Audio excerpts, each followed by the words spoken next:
Hello, this video is to answer an A-level chemistry past paper exam question on enthalpy, looking at both finding delta H from experimental methods and using a Hess cycle.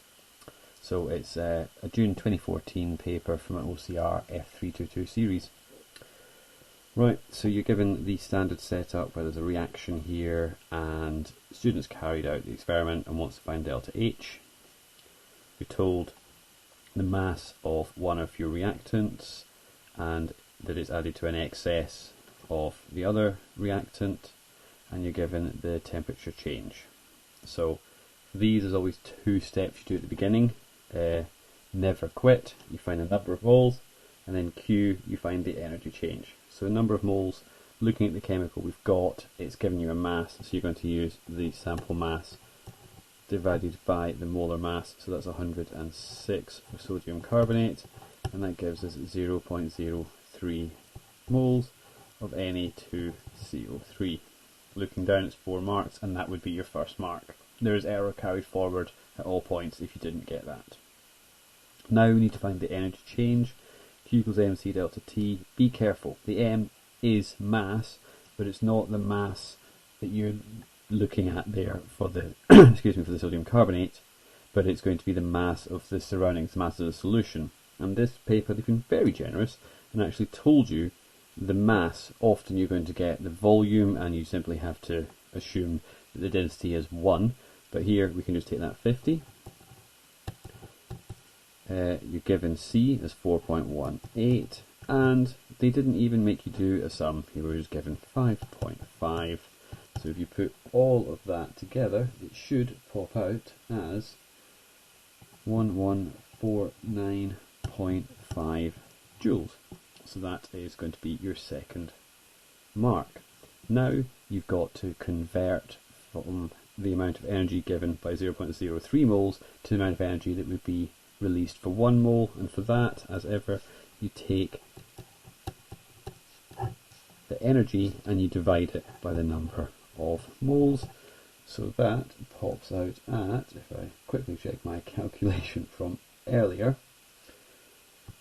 38,300, as I have paid attention here to the fact that it's going to be 3 significant figures.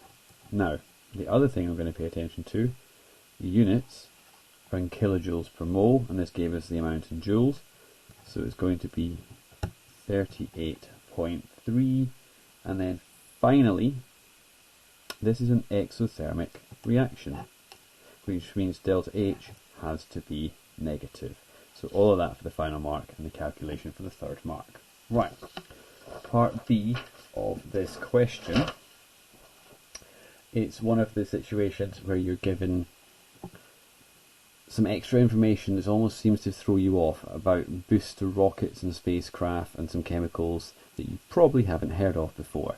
But don't panic, it's just a reaction and all the information you need will be given for you. Now it starts off with a definition. It's a 3 marker, so we're going to make 3 points. This term standard enthalpy change formation, and the third mark is for giving the standard conditions. So as ever, start off with the enthalpy change when, and it's always about the amount of chemical. You must include that. So it's when 1 mole of a compound, and it's important that you get compound here and not element. So 1 mole of a compound, that's your first mark, is formed, hence formation, from its elements, or you can put constituent elements,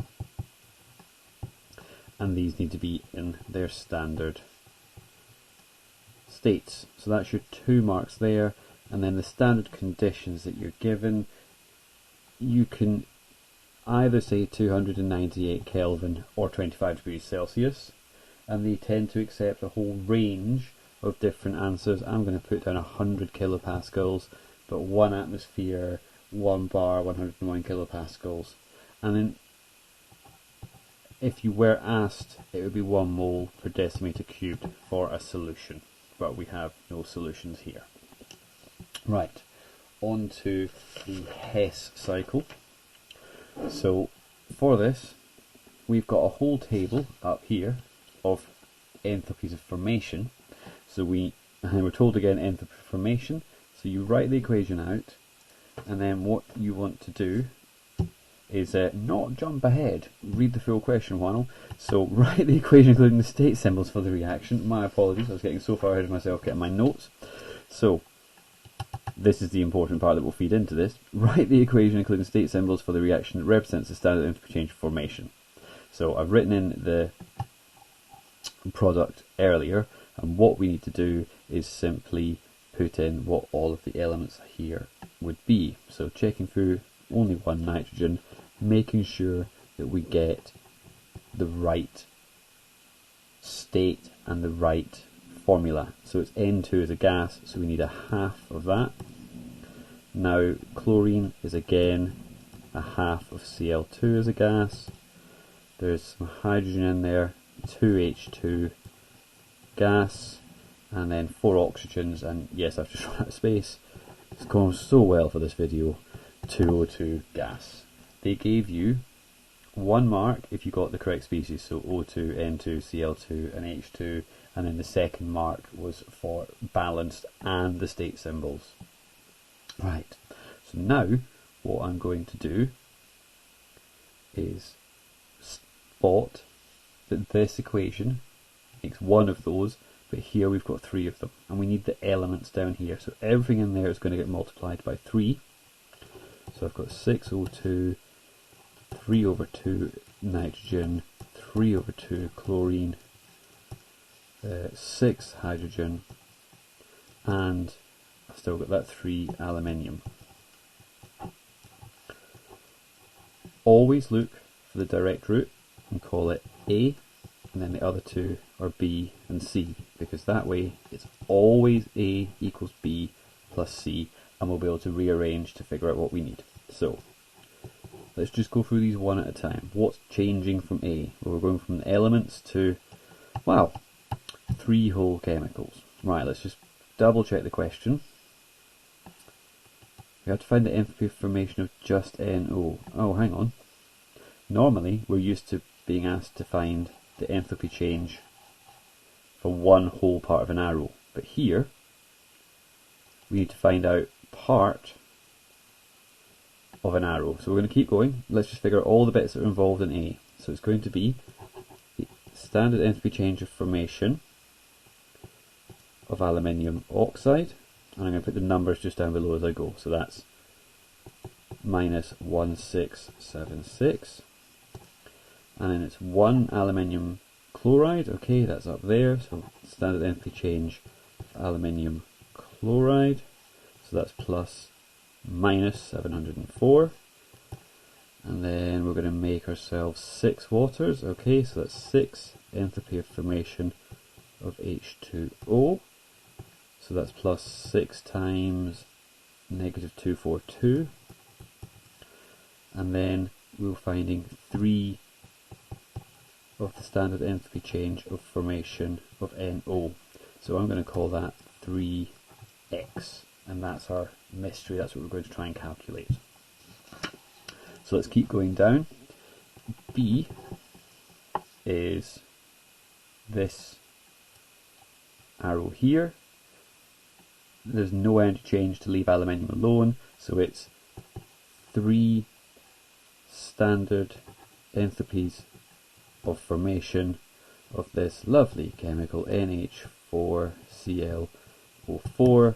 So that's 3 times, checking back up from my table here, 3 times minus 295. I'm going to come back and do all the calculations in a moment. And C is just this equation here, and we are told all the way up at the top of the page. So remember, really look around, don't panic in these situations, they will not make it impossible. We're told that that whole thing is minus 2677, so I'm just going to call it standard enthalpy change of reaction. It's minus 2677. Okay, just quickly check my maths from earlier.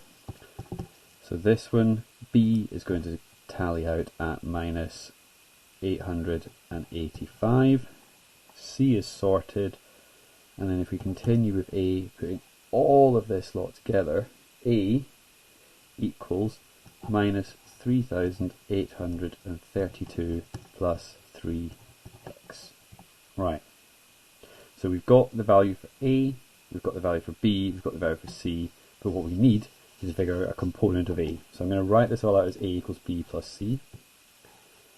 Minus 3,832 plus 3x equals minus 885 plus minus 2,677.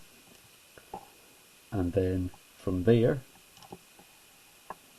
what I'm going to do is put these together, and I'm going to add 3,832 to each side. Just for the record, putting these, you would get is minus 3,562. So when I then add this to it, 3x equals positive 270, and therefore 1x equals plus 90. They made you work for that one. Thank you.